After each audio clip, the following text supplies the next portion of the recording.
everyone. So today we will start the new chapter and the name of the chapter is Growing Up as Boys and Girls. So let's start the chapter. Chapter 19, Growing Up as Boys and Girls. Learning objectives, gender inequality, gender division of labor within the household, unacknowledged women's labor. Let's start. Gender inequality.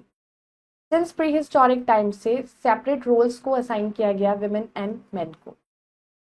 Men would go for hunting animals के लिए जाए और women जो है वो घर का और बच्चों का ध्यान रखे. जैसे जैसे टाइम बीता चेंजेस आ गए in terms of access to resources benefits और अपॉर्चुनिटीज जब मिलने लगी तो चेंजेस आने शुरू हो गए. येट द इशू जो है जेंडर इनक्वालिटी का वो स्टिल प्रिवेलेंट है हमारी सोसाइटीज में for centuries and continues to exist even today. Female foeticide एक एग्जाम्पल है जेंडर प्रेजुडिस का. One of the most evil form of discrimination जो एक गर्ल फेस कर रही है आफ्टर मैरिज वो एक प्रैक्टिस है डाउरी की. Even today many girls face करता है torture for not bringing enough dowry नहीं लेकर आती हैं अपने पेरेंट्स के घर से. Still they are facing tortures. In India sex determination अभी भी प्रैक्टिस होता है. As a result many states of India में सेक्स रेशियो जो है वो ड्रॉप्ड हो गया. It means number of girls for every 1000 boys declined. Fact pressure. Preconception and prenatal diagnostic techniques act passed हुआ 1994 में by the Parliament of India to stop female foeticide and correct the declining sex ratio in India. Act banned prenatal sex determination. Recent reports in the media suggest that because of sex selective abortion, sex ratio जो है some parts of the country में it is just 933 girls for every 1000 boys and in some parts shockingly less than 500 for every 1000 boys. Creating stereotypes. Sometimes जब हम develop करते हैं कोई भी negative opinion किसी के बारे में किसी चीज़ के बारे में तो हम एक स्टीरियोटाइप क्रिएट करते हैं. स्टीरियोटाइप होता है जब हम सोचते हैं कि एवरीवन जो उस ग्रुप से बिलोंग करता है वो हमेशा लुक लाइक और बिहेव उसी तरीके से करेगा जैसा तो हम सोच रहे हैं. Inequality in the family. Gender inequality देखी जाती है बर्थ गर्ल के पैदा होने से पहले क्योंकि ऑफन पेरेंट्स सन प्रेफर करते हैं. तो पेरेंट्स यूजुअली अपने बेटों को और डॉटर्स को अलग तरीके से ट्रीट करते हैं. सन्स को बेटर एजुकेशनल फैसिलिटी देना चाहते हैं और अपॉर्चुनिटीज डेवलपमेंट के लिए in fields other than academics. Daughters को का एक्सपेक्ट किया जाता है कि वो घर के काम सीखे मदर की हेल्प करे किचन में ताकि वो एक गुड हाउसवाइफ बन सके और अच्छी माँ बन सके. ये स्टीरियोटाइप ने प्रिवेलेंट हो गया हमारी सोसाइटी में चलता आ रहा है बहुत सालों से. एटीट्यूड्स और बिहेवियर फैमिलीज में रिफ्लेक्ट करता है gender bias. Gender inequality family के अंदर भी इन्फ्लुएंस करती है चिल्ड्रन फैमिली का एटीट्यूड. गर्ल और अ बॉय बहुत ही अर्ली एज से उन्हें पता है कि वो सपोज टू डू उन्हें क्या काम करना है. So keeping in mind gender rules laid by the society. Years of conditioning changes behavior of children को बदला. Inequality in the community. कुछ एग्जाम्पल्स हैं प्रेजुडिस के स्टीरियोटाइप्स के जो सोसाइटी में प्रिवेलेंट है regarding boys and girls like as follows. Girls burden होती हैं अपनी पेरेंट्स पर. गर्ल्स फिजिकली मेंटली वीक होती हैं. गर्ल्स नोटेबल होती हैं कि उन्हें आउटडोर गेम्स नहीं खेलना है. इमोशनली वीक होती हैं. Full of superstitions. Boys are naughty. Boys are physically and mentally strong.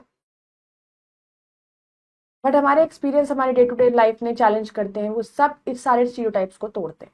For example astronaut Kalpana Chawla और सुनीता विलियम्स जो हैं उनको आप फिजिकली मेंटली और इमोशनली वीक नहीं समझ सकते. बहुत सी ग्रेट पर्सनैलिटी जैसे कि iron lady Mrs Indira Gandhi, Jhansi की रानी लक्ष्मीबाई, बचेंद्री पाल, सानिया मिर्जा, ये सब एग्जाम्पल्स हैं वो वुमेन का जिन्होंने अप्रूव किया है कि वुमेन फिजिकली और मेंटली वीक नहीं. इनइक्वालिटी एजुकेशन में परसेंटेज जो गर्ल्स का है जिनको प्राइमरी एजुकेशन प्रोवाइड करी जाती है बहुत कम है बॉयज़ के comparison. School drop out rate girls का 30% हायर है बॉयज़ से. एजुकेशन गर्ल चाइल्ड का भी नहीं दिया जाता और उतनी इंपॉर्टेंस जितनी सन को दी जाती है बहुत सी Indian families. However current statistics ये शो करता है कि गर्ल्स यूजुअली बेटर होती है बॉयज़ से बोर्ड एग्जामिनेशन में. It shows that if given similar opportunities या encouragement दी जाए तो girls will be able to contribute successfully in all spheres of development. Beti Bachao Beti Padhao एक इनिशिएटिव है जो पीएम ऑफ इंडिया ने लिया श्री नरेंद्र मोदी. और इस स्कीम के अंदर पीपल इनकरेज होते हैं कि वो फीमेल फिटिसाइड को एंड करें, गर्ल चाइल्ड को educate. Government also help parents of girls financially. Sarva Shiksha Abhiyan एक गवर्नमेंट ऑफ इंडिया प्रोग्राम है वो इंश्योर करता है elementary education to the children of 6 to 14 years की एज ग्रुप. ये प्रोग्राम का स्पेशल फोकस है गर्ल की एजुकेशन पर and children with special need. So in order to achieve gender equality, हमें क्या करना पड़ेगा? Encourage the men to participate fully in attempts towards ensuring equality. Consider women's rights as human rights. Take all necessary measures to eliminate all forms of discrimination against women and girl child. Remove all obstacles to gender equality and empowerment of women. Gender division of labor within household. Functions and roles perspective genders के show करते हैं inequalities को. ये inequalities जो है domestic area में result है social norms and perceptions. Cooking and looking after children और old parents, other similar kind of works, ये सब women से रिलेटेड है. Going out to work, repairing of electrical gadgets, paper work, banking से financial investments के काम, ये सब मैन के डोमेन है. Household chores, taking care of children और एजेड आर अनरिकॉग्नाइज्ड और अंडर वैल्यूड किया जाता है, क्योंकि असली काम तो यही होते हैं, लेकिन इनको इतना वैल्यू नहीं दिया जाता. गर्ल्स को पढ़ाया जाता है कि वो अच्छी हाउस वाइफ बने, बचपन से ही उनको ये सिखाया जाता है कि घर की देखभाल करनी है, फैमिली मेंबर्स की देखना उनकी मेन ड्यूटी है, जो वो सेल्फलेसली करती है. फैक्ट ट्रेजर, यूएन ने प्रपोज किया target for every country to involve 30% women in decision में. लेबर एक प्रोडक्टिव यूज है physical mental abilities for a wait. Since household chores जो है परफॉर्म किए जाते हैं घर के अंदर, तो उनको वैल्यू नहीं दी जाती मनी के टर्म्स में. However, same course cooking, babysitting, washing clothes, tutoring children enable a person to earn a wage when performed outside the home. और यही सेम काम अगर घर के बाहर जाके एक औरत करे तो उसके लिए उसको पैसे मिलते हैं. तो even in the family there are several inequalities होती हैं बहुत सारी सोसाइटीज में. It is taken for granted कि मैन जो है वो घर के बाहर काम करेगा, और अगर वुमेन वर्क करती है घर के बाहर तो वो एक्सपेक्टेड टू उसे कंबाइन करे हाउस होल्ड ड्यूटीज के साथ. Women often contribute towards income of the family. Contribute तो वो भी कर रही है. Rural as well as urban areas responsibility भी शेयर कर रही है घर को चलाने की. मैन यूजुअली मोर डिसीजंस लेते हैं, certainly most important ones within the family. Since man ने बहुत ही बिगर रोल प्ले किया in earning a livelihood in most parts of the world, they have a major say in economic matters. Basic assets जैसे property, land, car usually man own करता है. Thus we see that there is an unequal distribution of responsibilities and labor within family.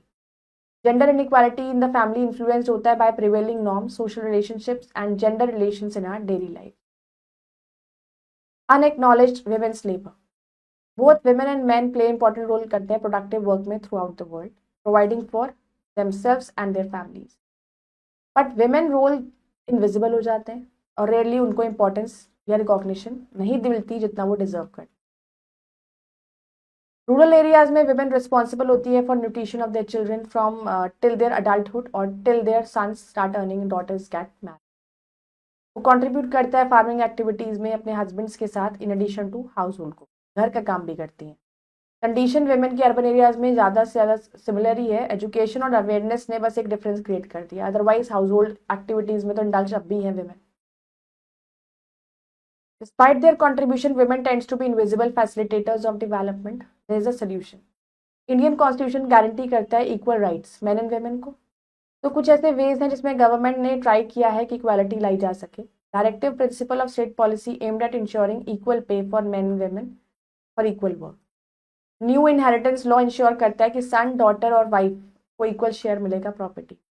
Right to education ensure education for every boy and girl below the age of 14 year. Government is making efforts to promote the education among girls ताकि they are aware हो सके of their rights and are given equal opportunity for process. Women on their part are contributing towards the advancement of our nation by excelling in various fields जैसे कि politics, law, sports, science, technology. Decades ago in India, there were active participants in freedom struggle, so it is not justified to undermine their capability. Now let's to think and answer. Darken the correct circle in your mark sheet. Female feticide is an example of gender prejudice.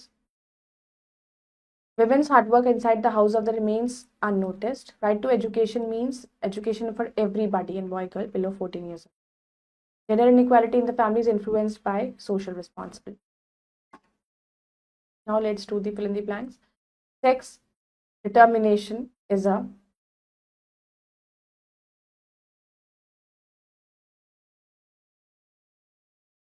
punishable offense. Dash creates stereotypes, prejudice.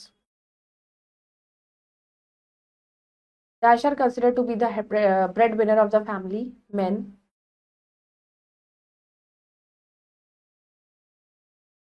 Household jobs are dashed by society, not valued.